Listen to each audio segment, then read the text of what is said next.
ગુજરાતમાં દારૂબંધી હોવા છતાં દારૂ પીવાય છે એ જગજાહેર છે. ગુજરાતમાં હાઈ પ્રોફાઇલ દારૂની મહેફિલો થાય છે એ પણ જગજાહેર છે.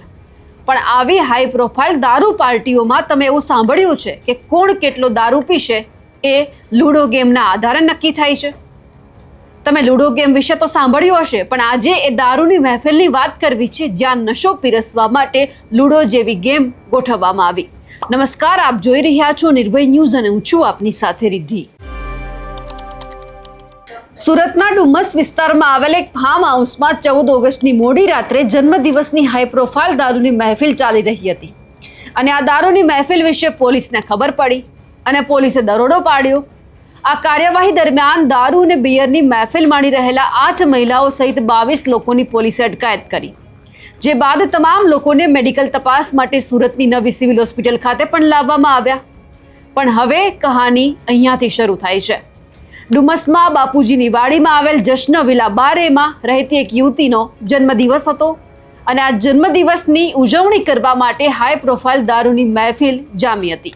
આ પાર્ટીમાં યુવક યુવતીઓ મોંઘીદાટ લક્ઝરી ગાડીઓ લઈને પહોંચ્યા. ફાર્મ હાઉસમાં વિદેશી દારૂની બોટલો સાથે સેલિબ્રેશન પણ ચાલી રહ્યું હતું અને એ પણ એવું સેલિબ્રેશન કે તમને થશે કે માણસ નશામાં કંઈ પણ કરી શકે છે. વાત સાચી છે. દારૂની મહેફિલમાં નશો પીરસવા માટે લૂડો જેવી ગેમ ગોઠવવામાં આવી.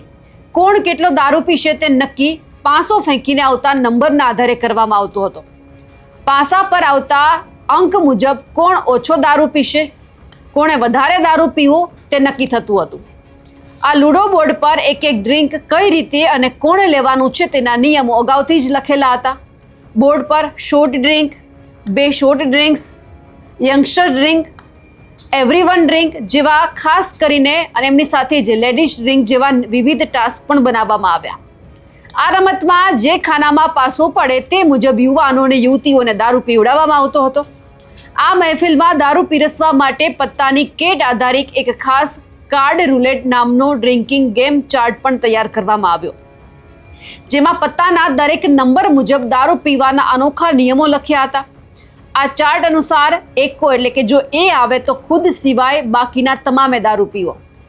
રાણી એટલે કે ક્યુ આવે તો તમામ યુવતીઓએ દારૂ પીવો. બાદશાહ કે આવે તો તમામ પુરુષોએ દારૂ પીવો. અને આ સાથે જ ગુલામ એટલે કે જે આવે તો ગ્રુપ શોટ લેવા જેવા ટાસ્ક અહીંયા નક્કી કરવામાં આવ્યા. આ ઉપરાંત પત્તાનો રંગ ઓળખો અને અથવા તો ડ્રિંક લો, કોઈને હસાવો અથવા દારૂ પીવો અને આખો પેક પૂરો કરો જેવા નિયમો બનાવીને પત્તા ખેંચીને એકબીજાને દારૂ પીવડાવવાની હાઈટેક રમત રમાડવામાં આવતી હતી. પોલીસ સ્ટેશનથી માત્ર 300 મીટર અને વ્યસન મુક્તિ કેન્દ્રથી 50 મીટરના અંતરે આવેલા ફાર્મ હાઉસમાં યુવાનો દ્વારા બર્થડે પાર્ટીના નામે બિંદાસપણે દારૂની હાઈ પ્રોફાઇલ મહેફિલ માણવામાં આવતી હતી. જો કે આ અંગે ડુમસ પોલીસને ચોક્કસ બાતમી મળતા જ પોલીસે તાત્કાલિક સ્થળ પર દરોડા પાડ્યા. પોલીસે પાર્ટીમાં દારૂના નશામાં ચૂર તમામ યુવક યુવતીઓને રંગે હાથ ઝડપી લીધા અને એમની સામે કાયદેસરની કાર્યવાહી પણ આગળ ચાલુ કરી છે. આ તમામ બાબતે પોલીસ શું કહી રહી છે તે પણ સાંભળી લઈએ.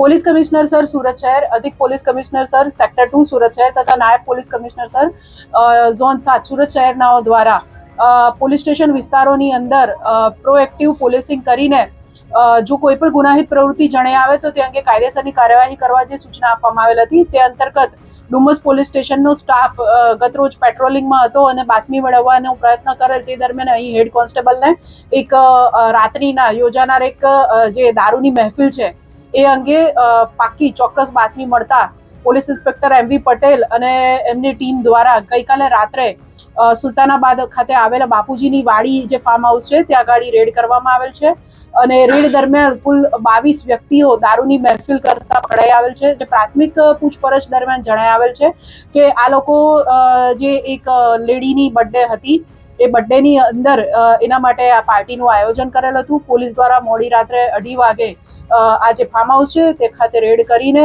તમામ જે કાયદેસરની કાર્યવાહી કરવામાં આવેલ છે અને જે પ્રોહિબિશન એક્ટ છે એની સંબંધિત કલમો હેઠળ ગુનો દાખલ કરીને આગળની કાર્યવાહી કરેલ છે. આ કામે જે મુદ્દામાં પોલીસ દ્વારા જપ્ત કરવામાં આવેલ છે તેની વિગત જોઈએ તો સ્થળ ઉપરથી રેડ કરતા એક વિસ્કીની બોટલ પેક તથા અન્ય અલગ અલગ પ્રકારના દારૂ જે છે એની 5 અર્ધભરેલ બોટલ તથા બિયરના ટીન અને સોફ્ટ ડ્રિંક્સની બોટલ વગેરે મળી આવેલ હતું. એ ઉપરાંત કુલ પોલીસ દ્વારા 9 જે 4 વ્હીલર ગાડી છે જેની કિંમત અંદાજે 98 લાખ હાલ આંકવામાં આવેલ છે, 24 નંગ મોબાઈલ જેની કિંમત 6,67,000 જેટલી ગણી શકાય, એમ મળી કુલ 1,04,67,000 જેટલો મુદ્દામાલ પોલીસ દ્વારા આ કામે હાલ પોલીસ સ્ટેશન ખાતે મુદ્દામાલમાં જમા કરાવવામાં આવેલ છે. કોની બર્થડે હતી અને જે દારૂની બાટલીઓ ખાલી પર ત્યાંને મળી આવી છે, આ બર્થડે કોની હતી? રીતિ જરીવાલા કરીને એક જે મહિલા છે તેઓની બર્થડે હતી અને તેઓની બર્થડેના કામે એમને જે મિત્ર મંડળ છે સુરત શહેરના અલગ અલગ વિસ્તાર જેમ કે અલથાણ, વેસુ, પાલ એવા અલગ અલગ વિસ્તારો અને બીજા પણ વિસ્તારોમાંથી એમનો મિત્ર મંડળ ભેગું થઈને અહીંયા એ લોકો રાતના પાર્ટી બર્થડે નિમિત્તે કરી રહેલા હતા. પાર્ટી કરનાર લોકો કુલ 22 છે. જે મેં આગળ જણાવ્યું કે રિદ્ધિ છે એની બર્થડે પાર્ટીમાં એણે પોતાના મિત્ર મંડળને બોલાવેલ હતું. નામોની યાદી ને એવું તમને પ્રેસ નોટમાં મળી જશે. પ્રોફાઇલ શું છે, શું કરે છે? આ લોકો બધા અલગ અલગ સેક્ટરમાં કામ કરે છે. કોઈ ભણે છે, મીન્સ કોઈ કોલેજ કરી રહ્યું છે, કોઈ પ્રાઇવેટ સેક્ટરમાં જોબ કરી રહ્યું છે, કોઈ નોકરી મેળવવાનો પ્રયત્ન કરી રહ્યું છે, અને દરેક વ્યક્તિની પ્રોફાઇલ અલગ અલગ છે. મેડમ, ભાડે રાખવામાં આવ્યું હતું કેટલા? હવે જે પ્રમાણે સુરતની અંદરથી આ હાઈ પ્રોફાઇલ દારૂ પાર્ટી ઝડપાઈ છે તેમને લઈ આપ શું માનો છો કમેન્ટ કરીને ચોક્કસથી જણાવજો. સાથે જ અમારી નિર્ભય ન્યૂઝ ચેનલને લાઇક, શેર અને સબસ્ક્રાઇબ કરવાનું ભૂલશો નહીં. નમસ્કાર.